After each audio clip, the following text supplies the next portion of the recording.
जय जिनेन्द्र।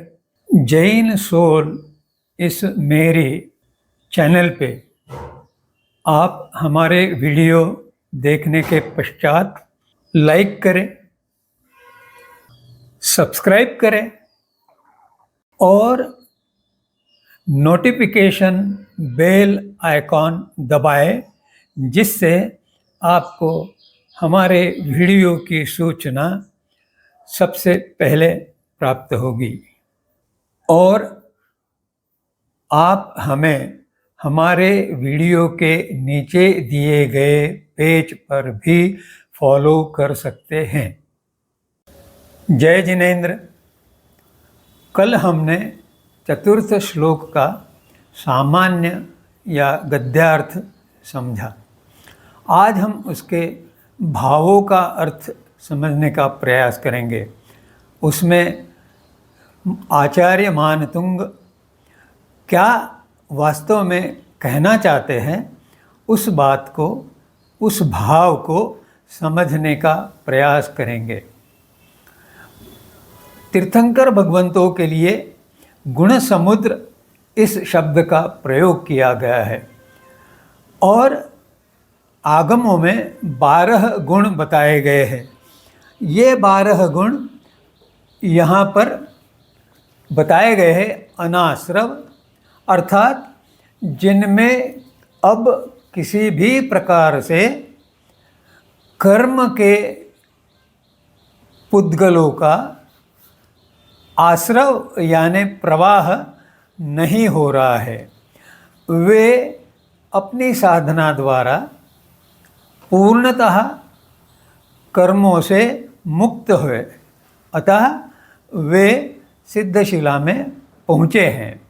इसलिए उनमें कर्म बंध का लेखा जोखा शून्य है।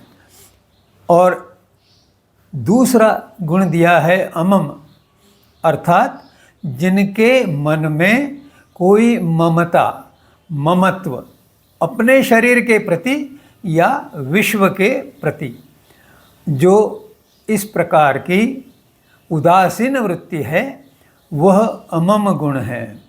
अकिंचन, अर्थात जिसके पास किसी प्रकार का परिग्रह नहीं है, उनके पास कोई भी वस्तु उन्होंने अपने संग्रह में नहीं रखी है, तभी जाके वह अकिंचन है। न वस्त्र है न और कोई वस्तु है, इसलिए उन्हें अकिंचन कहा है।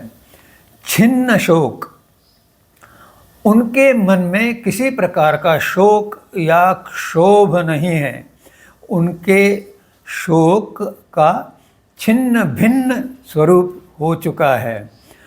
इस कारण उनके मन में, उनके चित्त में किसी प्रकार का शोक, पीड़ा, दुख नहीं है। निरुपलेप, उनके ऊपर किसी प्रकार का कलंक या लेप नहीं है। इसके पश्चात का गुण है व्यपगत राग द्वेष।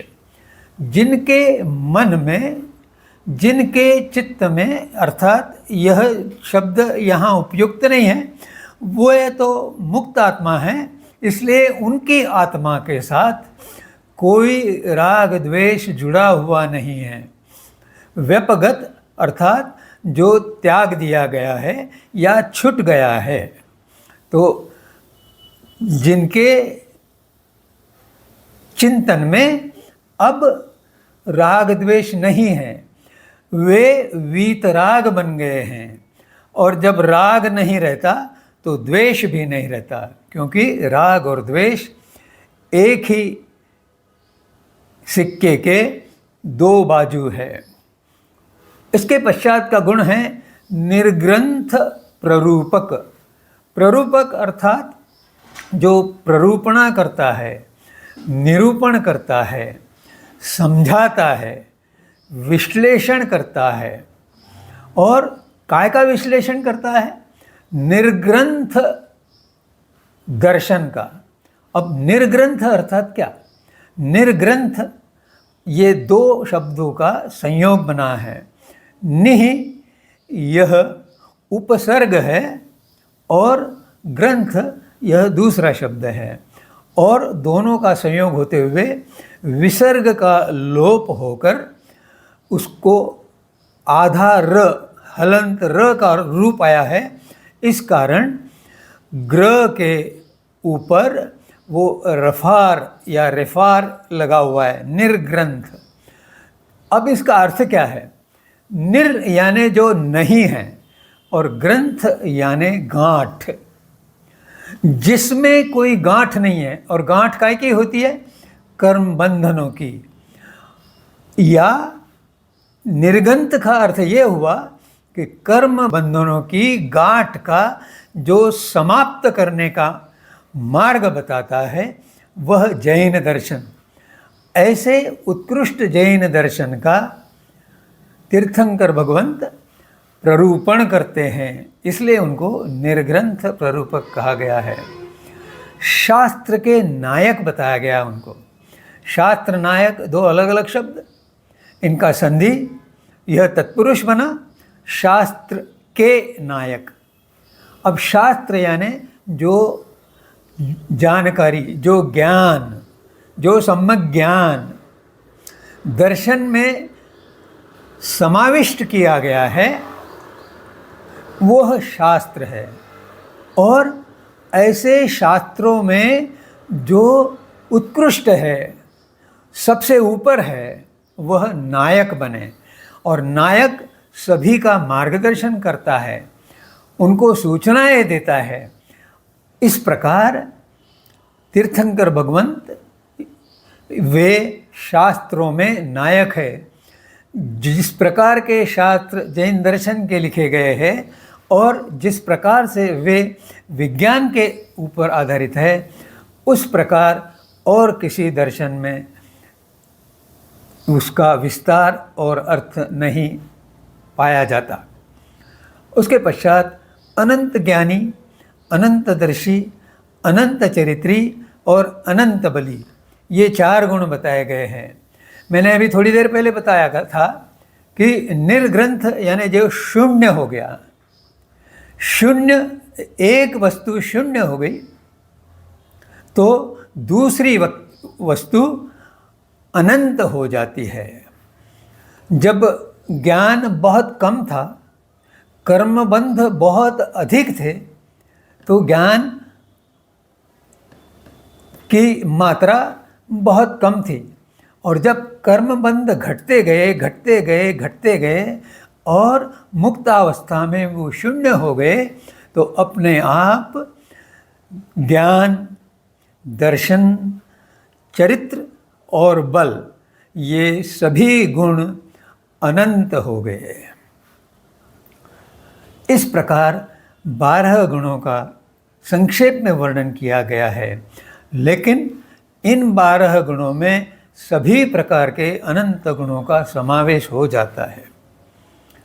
अब तीर्थंकरों के साथ में 34 अतिशय भी होते हैं।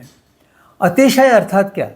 अतिशय अर्थात जो असामान्य शक्ति है, जो असामान्य सामर्थ्य है। ऐसे कौन से सामर्थ्य है तीर्थंकर भगवंतों के? तो सर्वप्रथम हम पुद्गल से संबंधित अतिशयों की बात करेंगे। उनके जहाँ चरण छूते हैं, वहाँ उनके चरण छूने से पहले ही पूर्ण जगह लगभग 25 योजन व्यास के वर्तुल के आकार की जमीन समतल हो जाती है। उस क्षेत्र में उनके चहुं ओर 1 योजन में जो कांटे हैं वो कांटे उल्टे हो जाते हैं। मतलब राह पे कांटा पड़ा है तो वह आपको चुभ सकता है क्योंकि उसकी नोक ऊपर है, लेकिन जैसे ही तीर्थंकरों का वहाँ आगमन होता है वैसे ही सारे कांटे उल्टे हो जाते हैं, तो उनकी नोक चुभती नहीं है। और एक विशेष बात है, आकाश से अजीब फूलों की वर्षा होती है। सामान्यतः यह देखा जाता है कि जब फूल लता से नीचे गिरता है, वृक्ष से नीचे गिरता है, तो उसका डंठल ऊपर रहता है और उनकी पंखुड़ियाँ नीचे रहती है। जहाँ तीर्थंकर भगवान अपने समवसरण में उपस्थित रहते हैं, उस क्षेत्र में लगभग 25 योजन के क्षेत्र में कभी अनावृष्टि नहीं होती और कभी अतिवृष्टि भी नहीं होती। किसी प्रकार के कृषि उत्पादनों के ऊपर रोग नहीं गिरते, क्योंकि टिड्डी दल वगैरह उनका उत्पाद नहीं होता। और सारा वातावरण न गर्म रहता है न ठंडा। प्रत्येक जीव अनुकूलता से रह सके वहाँ, इस प्रकार का वहाँ ऋतुमान हो जाता है। ये तो पुद्गल यानी अजीव संबंधित बातें हुई। अब उनके स्वयं के शरीर के बारे में बात करते हैं। तीर्थंकरों के शरीर के ऊपर केवल सिर पे कुछ बाल हो सकते हैं, अन्य जगह किसी भी प्रकार का कोई केश नहीं रहता और उनके शरीर में किसी भी प्रकार का रज या मैल चिपकता नहीं। उनकी श्वास सुगंधित रहती है, उसमें से कभी कोई दुर्गंध नहीं आती। उनका रक्त गाय के दूध से भी अधिक धवल और मधुर होता है। ये कुछ उनके शरीर के संबंध में बातें हुई। उनको देव अर्थात इंद्र 8 प्रकार के प्रातिहार्य यानी सेवक गण उपलब्ध करा देते हैं, जिसमें उत्कृष्ट सिंहासन, अशोक वृक्ष, 3 छत्र, चंवरधारी, इस प्रकार के विभिन्न पारिहार्य उनकी सेवा में लगे रहते हैं। उनका शरीर वज्र वृषभ नारांज होता है, अर्थात यह बहुत ही सख्त, कठिन और शक्तिमान शरीर होता है। इस शरीर का संहनन सम चतुरस्त्र संस्थान होता है, अर्थात प्रत्येक अवयव शरीर के अनुपात में विशिष्ट नाप लिए होता है, कोई कम नहीं कोई अधिक नहीं। इस प्रकार उनकी शरीर की रचना होती है। और अन्य भी कुछ अतिशय है, कुल मिला के 34 है, लेकिन उदाहरण के लिए जितने मैंने बता दिए वह आपको समझ में आ जाएगा। अधिक रुचि हो तो कोई भी सामान्य, जैसे आचार्य अमोलोक ऋषि जी या आचार्य नाना लालजी महाराज साहब की पुस्तकें आप देख सकते हैं।